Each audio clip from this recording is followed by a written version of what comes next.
Pinaboto po natin sila na mas maaga, national positions lamang po. Walang local position na involved. At ito po ang kauna-una ang pagkakataon sa ating local absentee voting na automated po. Nagsimula na ngayong araw ang local absentee voting o LAB na tatagal hanggang Miyerkules, April 30.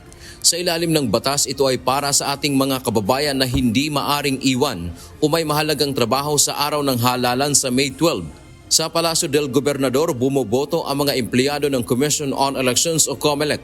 Ito ang unang pagkakataon na ginawang automated ang botohan. Sinishade ang balota hindi katulad ng mga nakaraang halalan na mano-manong sinusulat ang pangalan ng ibinobotong kandidato.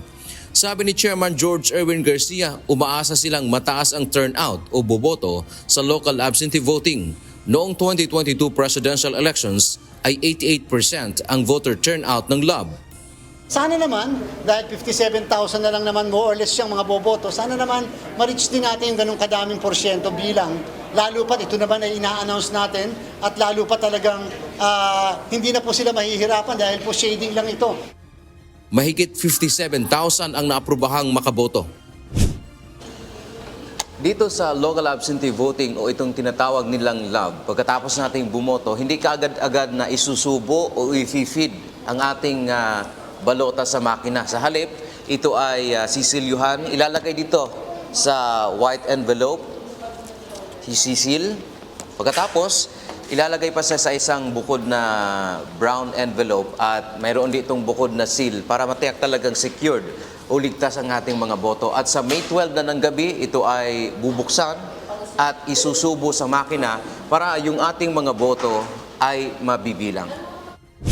Ang mga balota po nila ay safe keep at the same time nasa loob ng mga silyadong envelope at ito po ay sabay-sabay nabubuksan sa Mayo 12 sa gabi at sabay-sabay din po itong ipifeed sa mga makina. Dito po gagawin sa main office ng COMELEC. Ilan sa mga bumoto ang tiwala sa proseso ng COMELEC na maiingatan ang kanilang boto. We try to put our faith in that and of course I hope so naman na magiging secure naman po yung boto ko po. Ako yung unang bumoto dito sa main office at naging maayos naman yung ating pagboto. It would appear na yung ating mga special electoral boards are properly trained at saka assured naman ako sa security ng aking balota. Pinakamarami sa mga inaasahang makaboto ay mga kawani ng Armed Forces of the Philippines o AFP at Philippine National Police o PNP.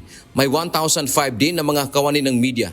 Samantala, walang nakikitang dahilan ang COMELEC para ipagpaliban ang halalan sa lugar na apektado ng pagputok ng bulkan. Tiniyak ng poll body na may nakahandang contingency measure para makaboto pa rin ang mga apektado sa pagputok ng Mount Bulusan sa Sorsogon. Paliwanag ng komisyon, posibleng sa makeshift o sa evacuation center nila dalhin ang mismong botohan. Para din po yung gagawin natin sa Mount Canlaon na kung talagang meron po tayong mga kababayan na madidisplay sa kanilang mga tirahan na kung saan magkakaroon ng tinatawag na mga satellite voting centers o yung off-site voting centers. Sa Huwebes ay bibisitahin din ng COMELEC ang mga apektadong residente sa pagputok naman ng Bulkang Canlaon. Lahat ng mga apektadong residente ay sa mga temporary polling places inaasahan na boboto. Papasok sila sa isang kasunduan kasama ng Office of the Civil Defense hinggil dito. Dante Amento, UNTV, News and Rescue. Diyos ang aming sandigan, serbisyo publiko ang aming pinahahalagahan.